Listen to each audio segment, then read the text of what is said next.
Para que no lo funen. Claro. Bien. Rosmini, nuevo ensayo.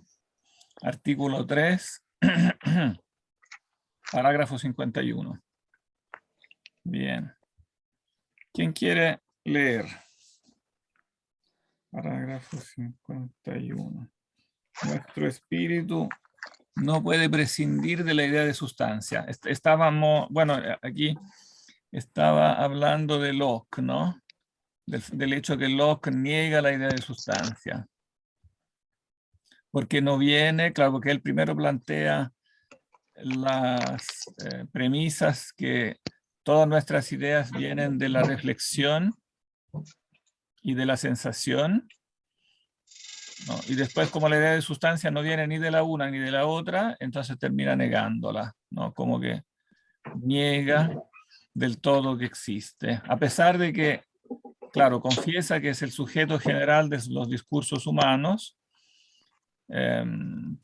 pero dice que no la tenemos porque no la podemos tener por vía de sensación ni de reflexión. Que, claro, quiero hablar de la idea de sustancia que no tenemos.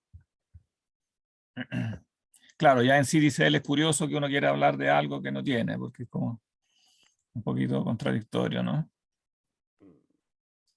Bien. Entonces Locke sería como Hume en ese sentido, ¿Cómo? que Locke sería como Hume en el sentido en que si no proviene de los sentidos no se puede afirmar su existencia y por lo tanto como la sustancia no es algo particular, entonces no existe. Es claro, en el fondo porque no viene de la sensación y no se explica cómo pueda venir de una reflexión, después pasará a examinar bien por qué la reflexión tomada en este sentido genérico es insuficiente. Porque reflexión, bueno, hay que ver de qué se trata cuando se habla de reflexión, pero al menos hay que precisar eso, porque si no, reflexión en un sentido así tan general no es suficiente para explicar esa idea.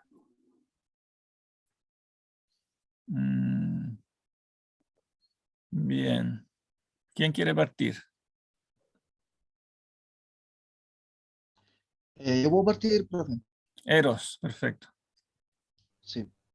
Dice, nuestro espíritu no puede prescindir de la idea de sustancia.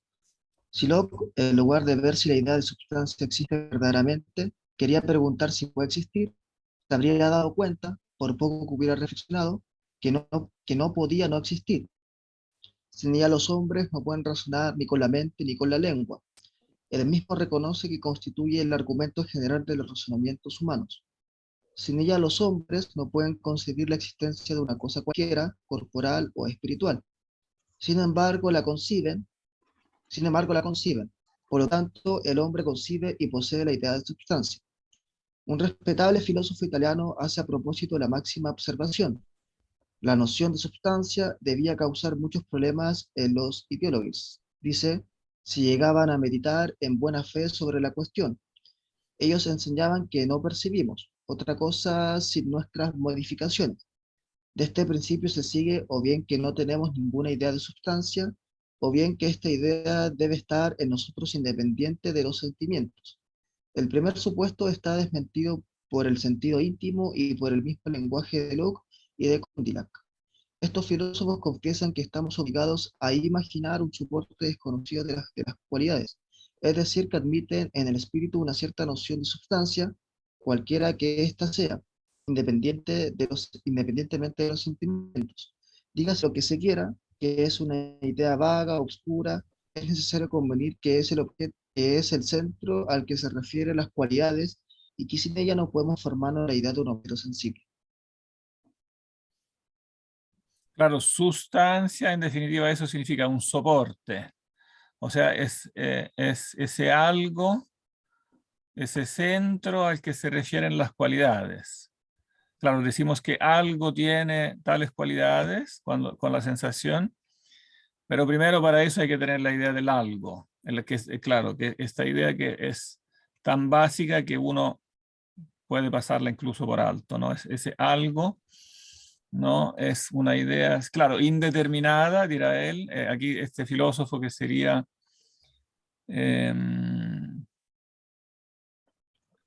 Papalardo, le pone, claro, le pone una idea vaga, oscura. Él después precisará eso diciendo una idea indeterminada.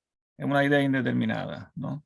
En el fondo es la idea de cosa, ¿no? No puede, sin ella los hombres no pueden concebir la existencia de una cosa cualquiera, porque la idea de sustancia no es más que la idea de cosa, lo que llamamos vulgarmente cosa, ¿no? La idea de ente.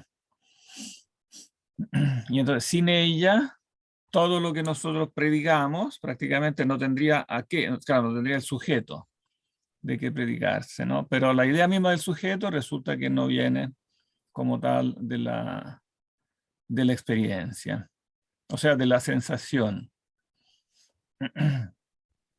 Pero después todo esto lo va a seguir explicando, así que podemos seguir. No sé si quieres seguir o alguien quiere relevarte.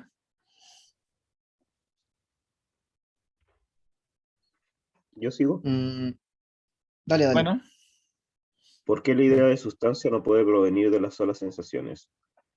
Pero, ¿de dónde viene esta dificultad insuperable que Locke mismo encuentra para explicar cómo puede venirnos la idea de sustancia de las solas sensaciones externas o internas? Yo lamento tener que suponer que aquí, casi al principio del análisis, la idea de sustancia, porque habría podido tratar mucho más fácilmente esta difícil cuestión sobre el final, comenzando por cosas más fáciles. Pero, puesto que debo, intentaré hacerle de la manera más clara que me parezca posible. La dificultad está en lo siguiente: la sensación que experimentamos, externa o interna, está toda unida a nosotros, no es otra cosa que una modificación de nuestro sentimiento natural. Nosotros sentimos de manera pasiva y nuestro entendimiento no tiene nada que hacer en la recepción de las sensaciones. Al contrario, podemos pensar en una sustancia sin considerarla como una cosa que subsiste en sí, ella misma sujeto de modificaciones y no una modificación, algo por lo tanto que no puede percibirse por los sentidos exteriores. La idea de sustancia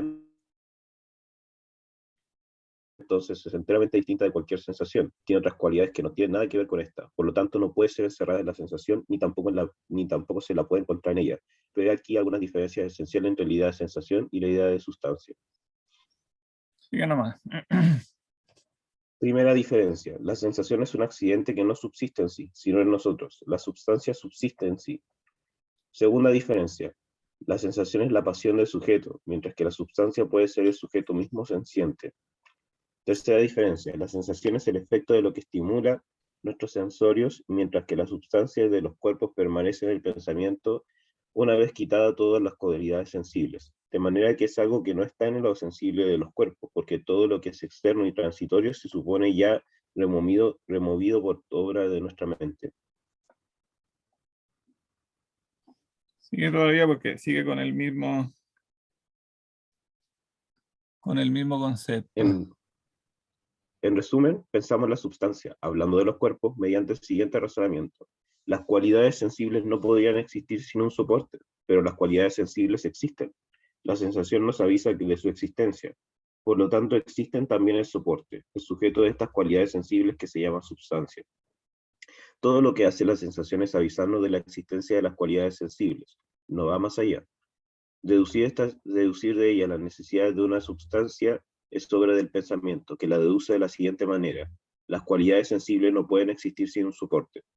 Pero, ¿de dónde saca nuestro pensamiento ese principio? ¿De la experiencia de las cualidades sensibles?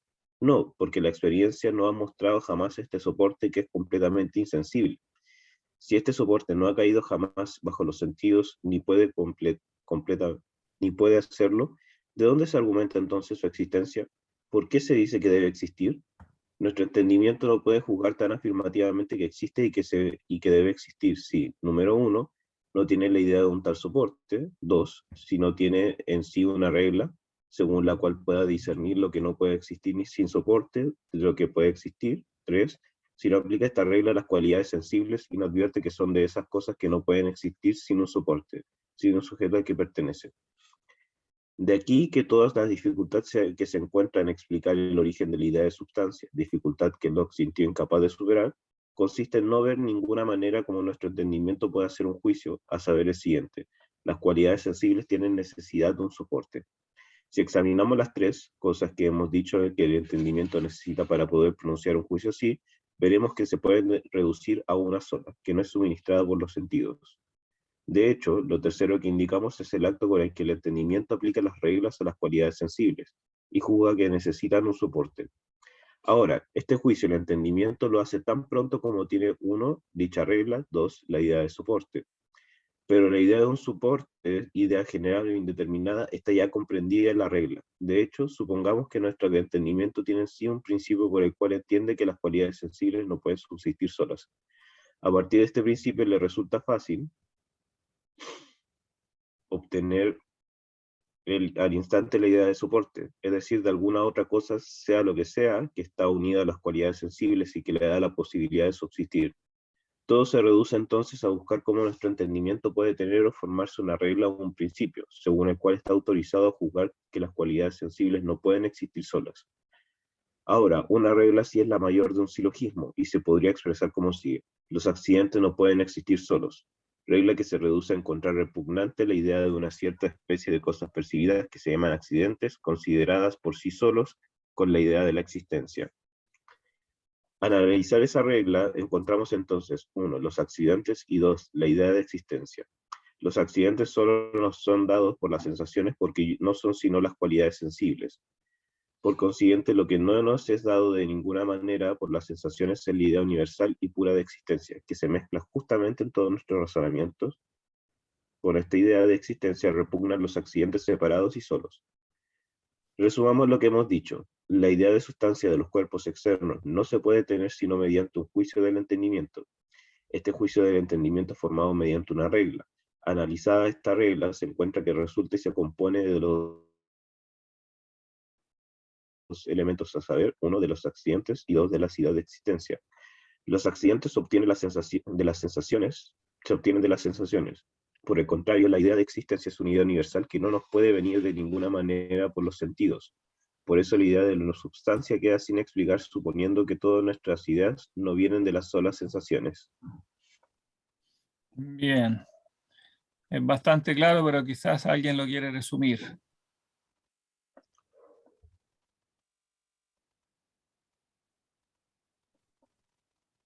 Por ejemplo, Catalina. Ajá, gracias. Bueno, pero para que Perdón, haya un juicio vengo en un segundo. tiene que... Esperamos el profe, supongo, sí, mejor.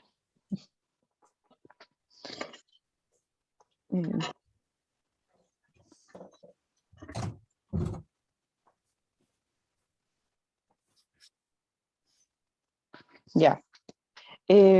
Para que haya un juicio tiene que haber como regla los accidentes y la existencia. Un Y juicio también decir específicamente, que... claro, para que aquí está hablando específicamente del juicio de sí, existencia. O sea, para claro, hacer un juicio, pero un juicio que contenga, no un juicio, porque un juicio podría ser meramente, como en un plano meramente lógico, ¿no? Por ejemplo, A es igual a A. Pero claro, aquí hablamos de un juicio, lo explicará después, pero aquí habla de un juicio específico que incluye la existencia, ¿no? y eso Cuando es yo a digo, raíz claro, cuando yo ah, veo una cosa que es roja, no, o sea, implica que esta cosa existe. ¿Sí?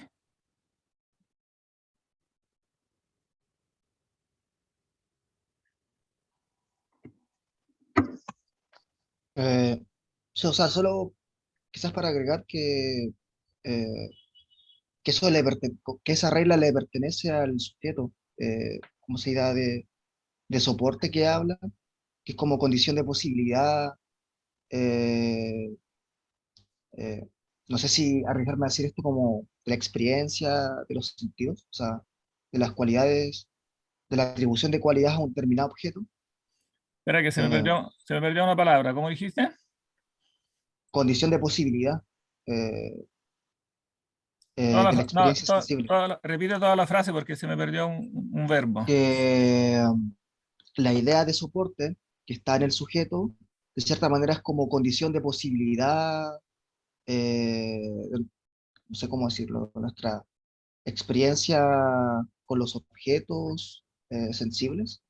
Claro, La- condición de posibilidad de nuestra experiencia. Claro, cuando sí, hablamos de experiencia, claro, que es lo que él después le hará observar a los empiristas. Ellos dicen, incluso al propio Kant, que dice, todo nuestro conocimiento parte de la sí, experiencia, pero primero hay que analizar qué es experiencia, porque en el fondo, en el momento en que la experiencia incluye esta idea de existencia, cuando yo digo experimento este color rojo, aunque yo no mencione la palabra existencia, igual estoy en la mente dando por supuesta esa idea. Experimento esto que existe, en realidad estoy pensando, ¿no? claro. Y de hecho incluso cuando él mismo, cuando dice, ¿no? Las cualidades sensibles existen. La sensación nos avisa de su existencia.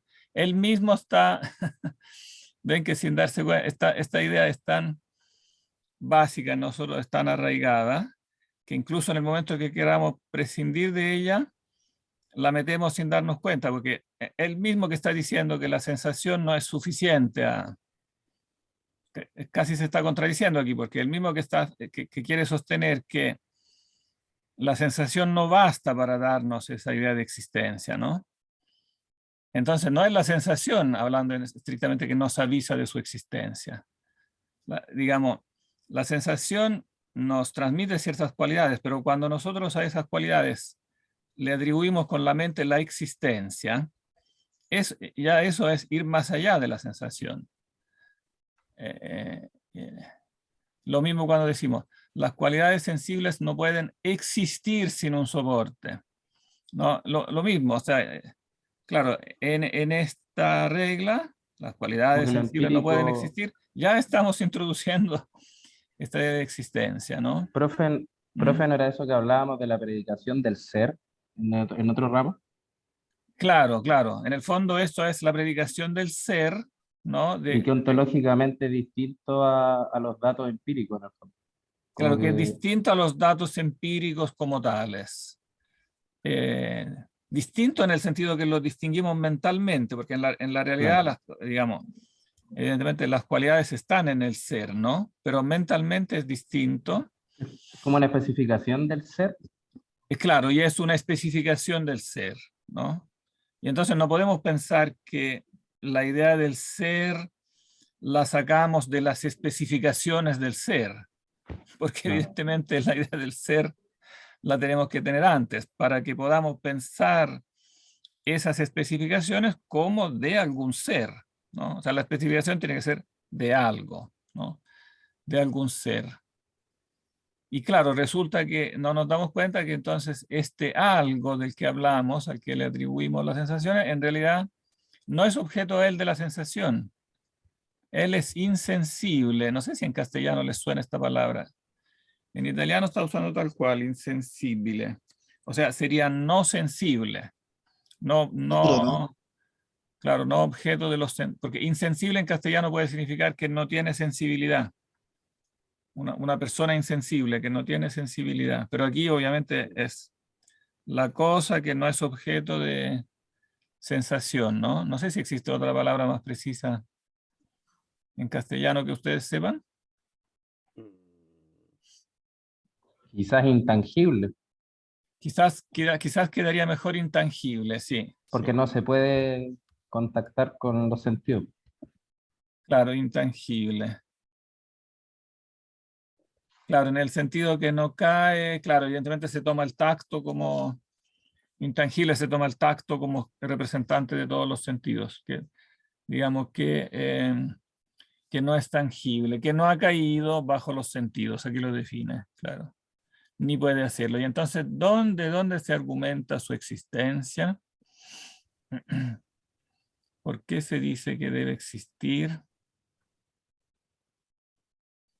Mm,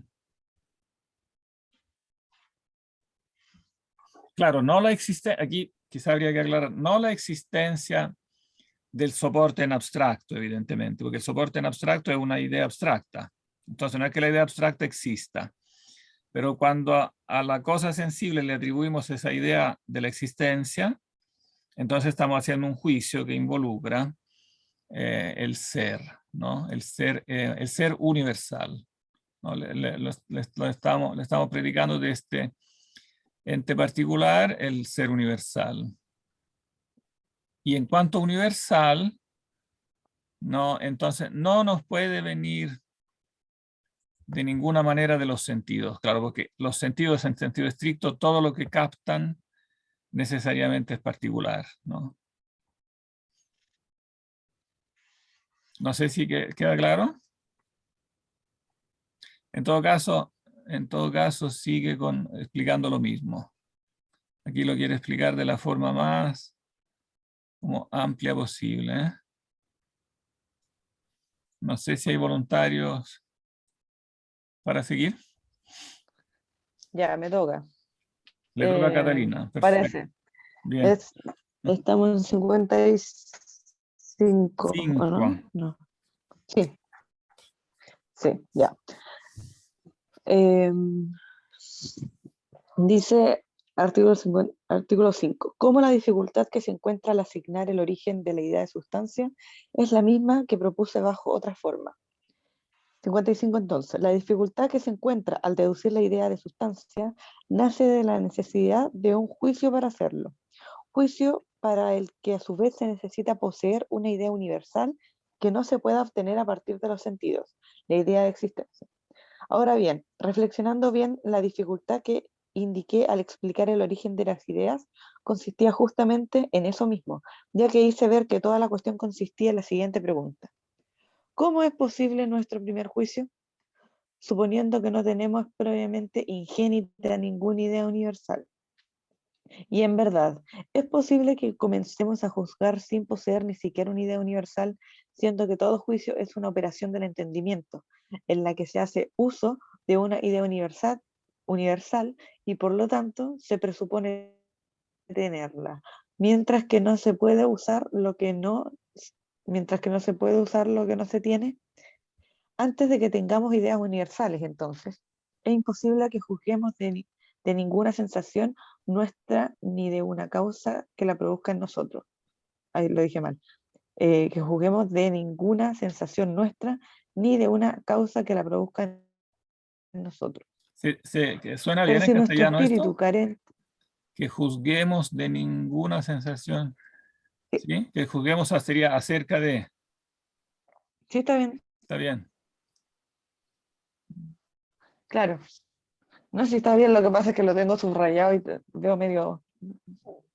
Pero si nuestro espíritu, carente en absoluto de ideas universales, no puede hacer ningún juicio ni de sus sensaciones, ni de las causas que la producen, no podrá en ese estado dar un paso adelante y avanzar una sola línea más allá de las mismas sensaciones. Porque si se quita al espíritu la facultad de juzgar, se le quita toda su actividad y por fuerza quedará perfectamente inerte. El espíritu humano entonces, al no poder juzgar de sus sensaciones y de los entes que les corresponden, no puede ni siquiera formarse una idea universal, porque una idea universal que el espíritu para sí mismo no es otra cosa que el efecto de un juicio. ¿Sigo? Sigue nomás, sí, porque es el mismo concepto. Ya, es la misma idea. Sí. Para ilustrar esto, mediante un ejemplo, pongamos a un agente sensible cualquiera golpee mis sentidos. Un árbol, una piedra, un animal, etc. En primer lugar, tendré todas las sensaciones que ese agente sensible produce en mis sentidos. La sensación del color, de la grandeza de la figura, del movimiento, etc. Ahora bien, mientras tengo todas estas sensaciones pasivamente y sin ninguna operación de mi entendimiento, como modificaciones de mi sensibilidad, todavía no he concebido ningún ente de manera intelectual. Para concebirlo intelectualmente, mi espíritu debe pronunciar un juicio, o sea, decir a sí mismo, existe algo dotado de cualidades sensibles, estas y aquellas, etc.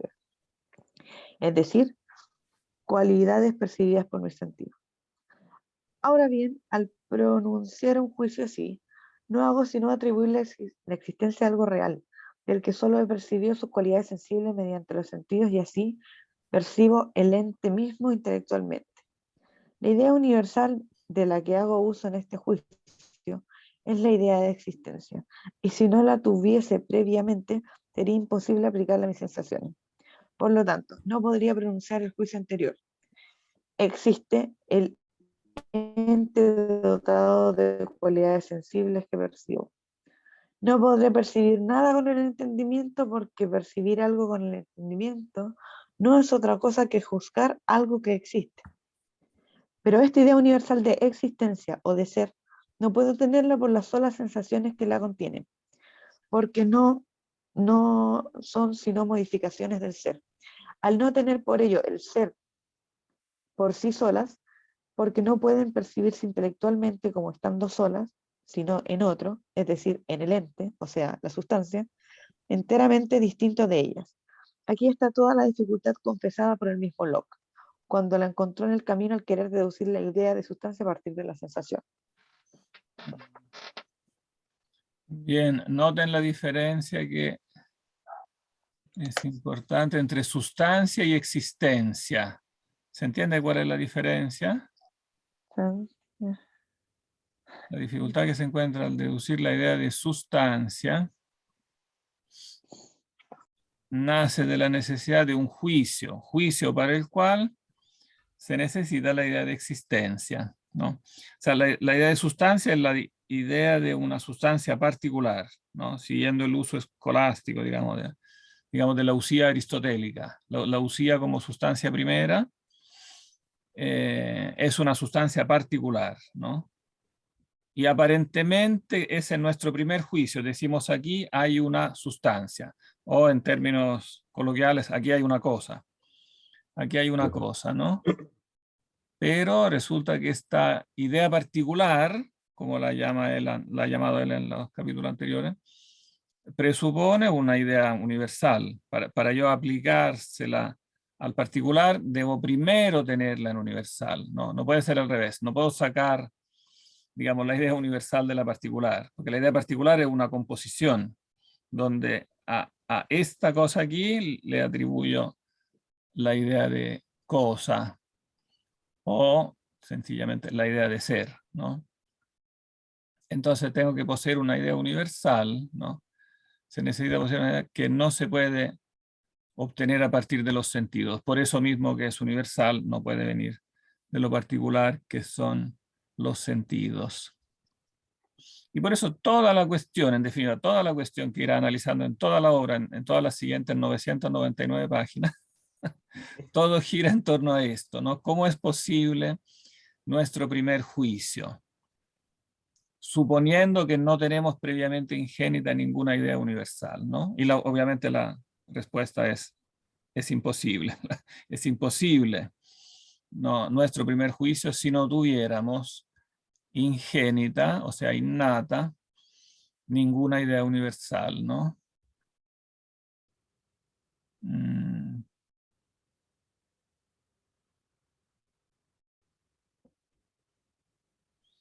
Bueno, y eso de percibir la sustancia es lo mismo que él llama percibir el ente intelectualmente, ¿no? O sea, percibirlo intelectualmente no es más que juzgar que un ente existe, y por tanto unir la idea de existencia a este ente particular, percibirlo intelectualmente o percepción intelectual, que evidentemente es distinto a la percepción, se opone a la percepción sensible. Y lo repite acá, percibir algo con el entendimiento no es otra cosa que juzgar que algo existe.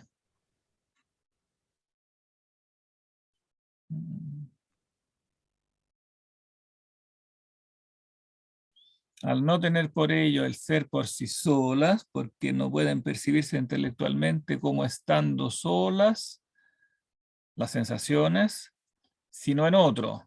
Claro, la sensación, cuando yo digo, claro, aquí tengo unas sensaciones, estoy suponiendo sin darme cuenta que estas sensaciones tienen que ser de algo. Y este algo es distinto de las sensaciones como tales. porque las sensaciones están en mí, digamos.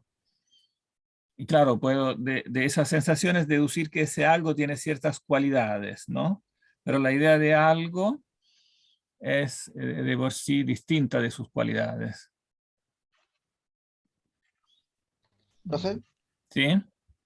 eh, estaba pensando quizás que aquí, claro, está dialogando con Locke en cierto sentido, pero no sé si también lo hace con Kant, porque hasta aquí he encontrado muchas, o sea, no sé si semejanzas, eh, claro, he encontrado una gran semejanza que en la condición de posibilidad de nuestra experiencia se debe suponer algo ya en el sujeto. Quizás en Kant sería como estas categorías a priori, eh, pura, la intuición pura, el tiempo y el espacio. Pero aquí lo que Rosmini establece es la idea de existencia. ¿Por qué en el caso de Rosmini, eh, ¿cómo se llama esto? No considera el tiempo y el espacio como dentro de esta categoría como de idea de existencia? Eh, ¿Por qué propone algo distinto Rosmini a diferencia de Kant?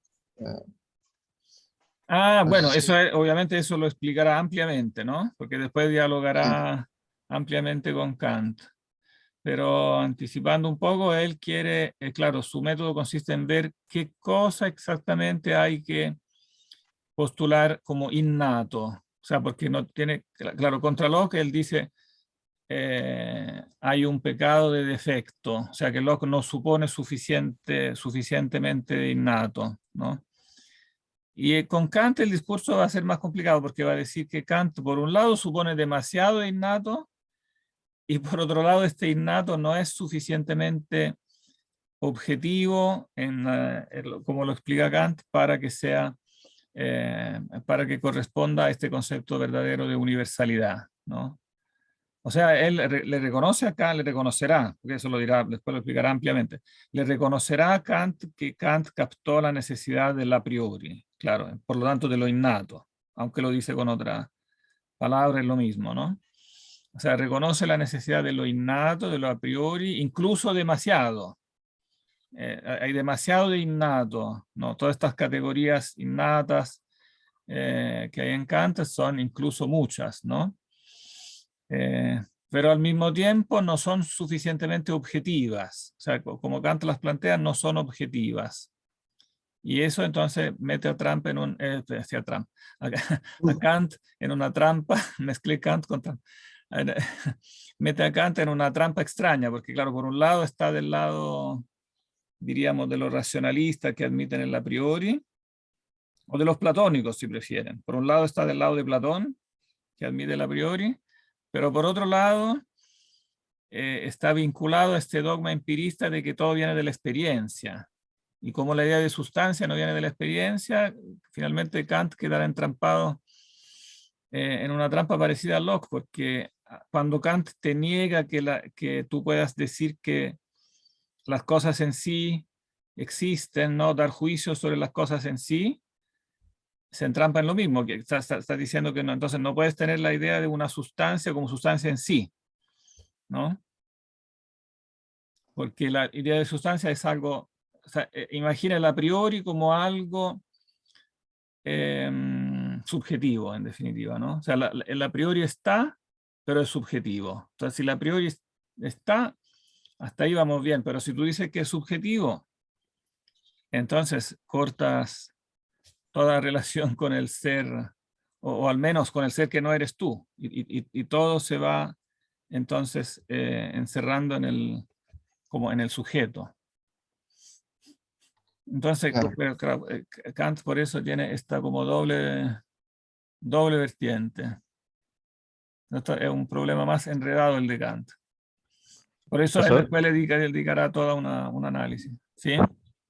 cuando habla ahí, creo, de la idea esta universal de existencia o del ser, ¿cómo es que a partir de esta idea se generan los conceptos específicos? Porque a eso se refiere con eso de las modificaciones del ser. Es claro, las modificaciones del ser Porque esas Quizá la palabra modificaciones del modificaciones puede ser no es lo inducir mismo a que error. sensaciones. Claro, no es que el ser sea modificado, sino que es especificado.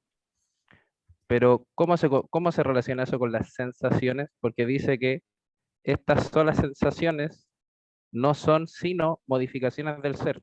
Entonces, por un lado son sensaciones y por otro, co- como, ¿cómo se relaciona con el ser esa sensación?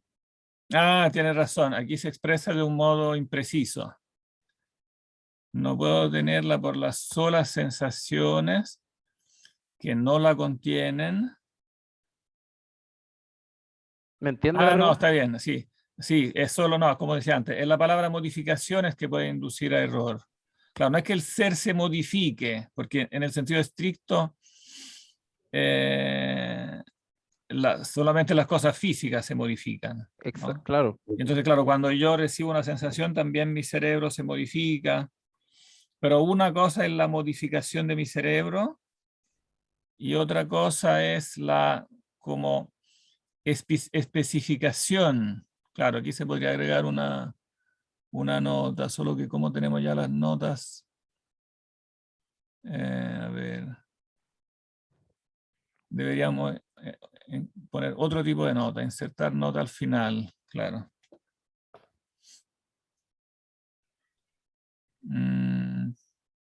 Estas notitas que pongo en número romano, entonces son notas del editor. Pero porque ahora, esa como modificación, nosotros hacemos otra edición, va a haber una, claro, tendríamos que hacer otra numeración distinta, pero no vamos a enredar. Después vamos a ponerle nota del traductor. pero la pregunta, profe, era esa de cómo esta idea del ser innata generamos los conceptos de la mente. ¿Cómo es el proceso, si pudiera ser como paso a paso? Para que voy a anotar aquí como el concepto base, porque, claro, en vez de modificaciones del ser, ahí habría que poner, hablará de determinaciones del ser. Para distinguirlas, claro, una cosa son como las modificaciones físicas. Entonces, las sensaciones son modificación, claro, como de los órganos sencientes que después son elaboradas por el cerebro, ¿no? Pero después lo que de eso es perceptible intelectualmente por nosotros, esos son como especificaciones o determinaciones. Cosa son las determinaciones de la idea de ser, que son ellas mismas ideas.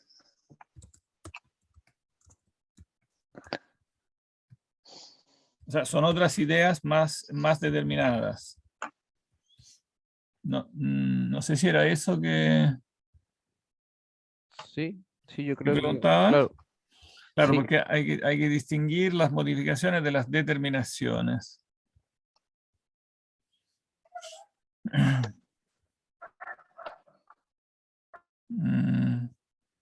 claro, y la pregunta era cómo a partir de esa idea de ser se generan los conceptos de la mente. Porque Ah, como espérate, que, aquí terminamos al final del archivo de las 999 páginas. ¿Cómo es posible eso? Tú dices. claro, porque como dice usted, el juicio es unir un sujeto a un predicado, que sería el particular con el universal, pero ese universal eh, en muchos casos son características súper específicas. Entonces, ¿cómo se genera a partir de el concepto, de la idea de ser, ese universal más específico? No sé si me explico. Es que, claro, no, pero no todo juicio es un juicio de existencia, ¿no? También hay juicios que son, claro, que Pero forman son a ideas partir más de la existencia. específicas. Sí, sí. Eso, pues, ¿cómo se forma esa idea más específica? Porque tú estás, digamos, eso de lo universal que tienes como innato, la idea del ser universal, la aplicas específicamente, digamos, a esa cosa Y entonces, de esa interacción entre la idea del ser universal y la particularidad de esa cosa, el producto de eso, como el cruce entre esas dos cosas, produce la idea específica, ¿no? O Claro. sea, tú, ¿Y cómo la mente nombra esa idea específica cuando percibe esa cosa? ¿cómo la nombra? Claro, po, por ejemplo, blancura. Ah, bueno, pero es que el hecho mismo que la nombra es índice de que está formando esa, como Claro, esa esa es idea más específica, ¿no? Porque está diciendo no este blanco aquí, sino que está diciendo, claro, la blancura. Entonces es la calidad del blanco como tal que tiene un ser abstracto, independiente de que si exista o no, que tiene un ser abstracto más reducido, claro, más determinado con respecto al ser en con respecto universal. a lo que percibe. O sea, lo que percibe como que restringe ese ser. Claro, restringe ese ser a esa clase de cosas. Entonces, de esa restricción, claro, nacen las ideas específicas y genéricas. Y claro, y las mismas ideas de los individuos, porque últimamente también hay ideas de los individuos, un punto que es importante, que él después insistirá en ese punto, porque muchas veces la filosofía clásica había siempre contrapuesto siempre como lo particular a lo individual.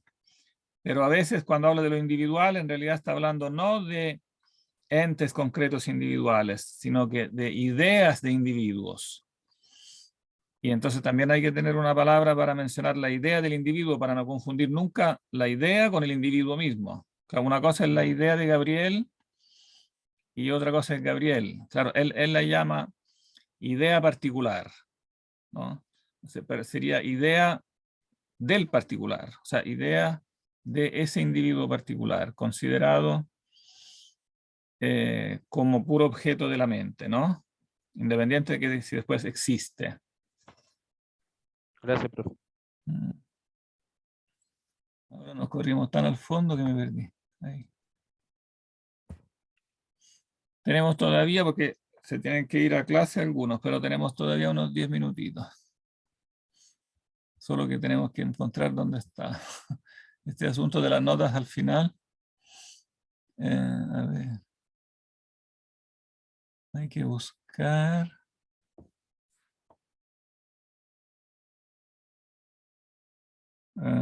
Que era 55.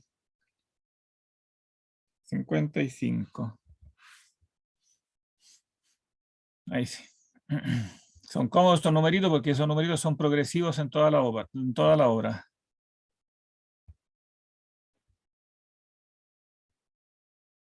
Yo creo que alcanzamos a leer 56. ¿Quién quiere seguir con el 56 y 57?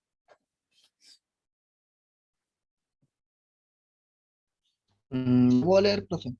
Bien. Dice, pero la dificultad, como la propuse, no se detiene aquí y empuja el razonamiento más adelante.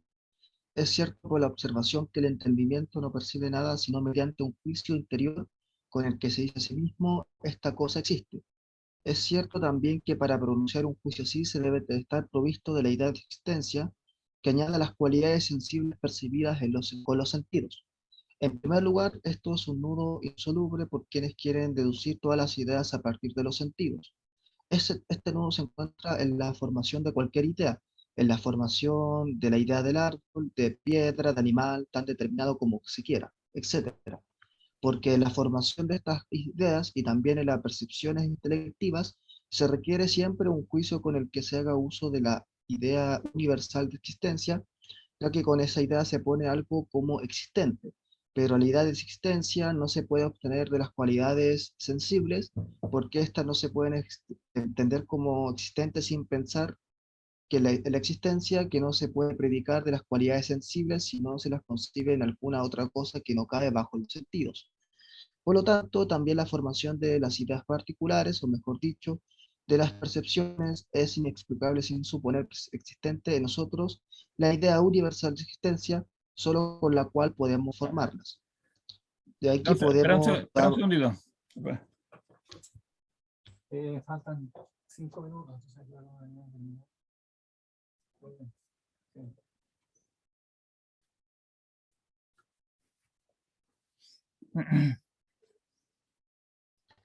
Bien. Continúo. Sigue si lee el 57.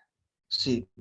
De ahí que podamos decir con toda razón que los filósofos de la escuela lockeana no han hecho un análisis de las ideas suficientemente fina para llegar a conocer la verdad que mencioné.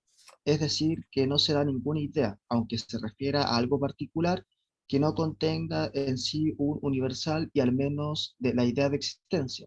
Porque tener la idea del árbol refiriéndola a un árbol particular es lo mismo que percibir con el entendimiento un árbol, y percibir un árbol con el entendimiento equivale a juzgar que un árbol existe, y juzgar esto es lo mismo que clasificar el árbol entre las cosas existentes. Pero es una percepción de los, de los sentidos, no es una idea, sino cuando los sentidos es clasificado, por así decirlo, entre las cosas existentes o posibles. Y para hacer esto se requiere la idea de existencia, es decir, de la clase en lo que se la coloca. Pero esta verdad escapó por completo a los filósofos de que hablo. Supusieron que había ideas verdaderamente particulares que no contenían ninguna noción universal y común. Claro, eso sería el defecto fundamental del empirismo, ¿no? Que había ideas particulares que no contenían ninguna noción universal.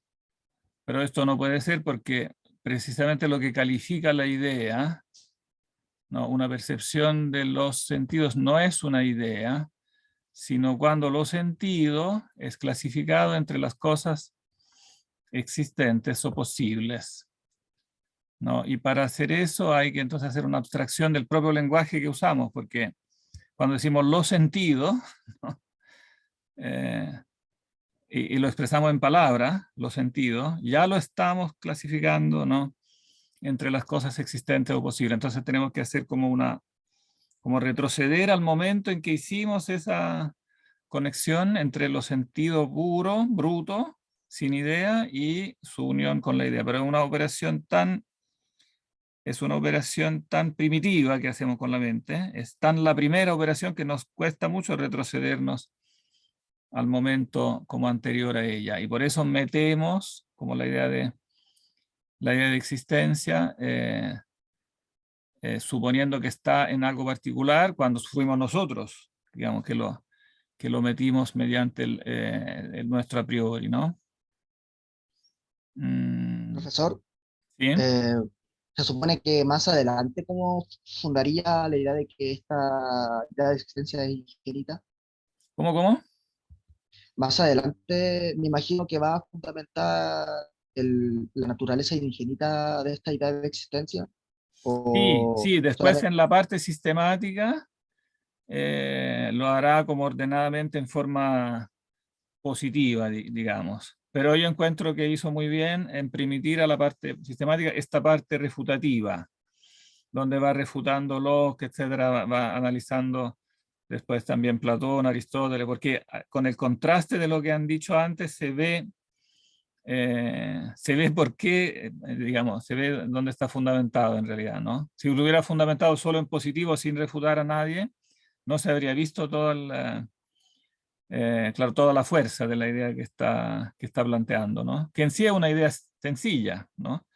Pero que da en el clavo de lo que es como la piedra del escándalo, en el sentido de la piedra donde todo se tropieza, ¿no? La piedra de tropiezo. Bien, La yo me piedra tengo del que... escándalo. ¿Eh? La piedra del Escándalo, escándalo. claro, Está genial eso. en el sentido Pero, profesor, etimológico. ¿lo dice en italiano usted? ¿Lo dice en italiano? La Claro, piedra se del dice en escándalo. italiano, claro, que es la frase del Evangelio, Está ¿no? El genial. escándalo. Que de por sí escándalo es eso, es como la piedra donde uno como que se tropieza, ¿no? Claro. Bien, yo me tengo que escapar porque me están llamando aquí para una tarea casera y como el resto, es una tarea corta, pero como el resto tiene clase, vamos a dejarlo aquí porque si no después no van a poderse conectar. Así que un gusto. Entonces, en principio el horario quedaría 10:45, porque como el resto tienen clase a las 12 para que alcancen a a tener 5 minutos de respiro. Bien. Bueno, Ya, profe, nos profe, vemos el martes entonces medieval. No, martes hay Dante. Miércoles hay Dante. medieval. Sí, miércoles hay medieval. Dante. A las 10:15. Que me Vamos a mandó ahí vamos a un ver itinerario. Orígenes, que va a ser una novedad. Hace mucho que no vemos Orígenes. Oh, bacán, bacán.